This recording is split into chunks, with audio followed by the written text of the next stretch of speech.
मॉर्निंगला निफ्टीमध्ये आपण एंट्री केली आणि त्याच्यानंतर निफ्टीनं आपल्याला दिवसभर काही सोडलंच नाही.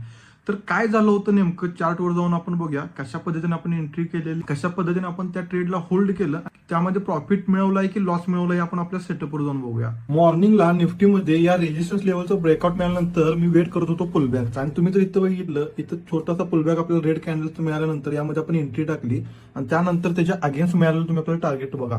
निफ्टीचा आपण 24,500चा कॉल बाईंग केला ज्यामध्ये आपली एंट्री 167.60 च्या आसपास होती. त्यानंतर तुम्ही बघू शकता यामध्ये झालेली मुवमेंट एकदा ही निफ्टीनं आपल्याला बाहेर काढलेलं नाही. प्रत्येक स्विंगच्या लोला मी इथं माझा एसएल ट्रेल करत गेलो. एक्झॅक्ट 380 ला गेल्यानंतर या कॅन्डलच्या लोला मी माझा एसएल लावलेला आणि इथं आपला एसएल हिट झालेला आहे. या ट्रेडमध्ये 75,000 रुपयांच्या पेक्षाही जास्त प्रॉफिट दिसत होतं, पण आपला ट्रेलिंग स्टॉप लॉस हिट झाल्यामुळे तुम्ही जर इथं बघितलं तर 63,000 रुपयांच्या आसपास आपण आपलं प्रॉफिट बुक केलेलं आहे. आणि मॉर्निंग पासून आपण आपल्या टेलिग्राम ग्रुपवर सुद्धा हे सगळे डिस्कशन करत होतो. जर तुम्हाला सुद्धा आमच्याशी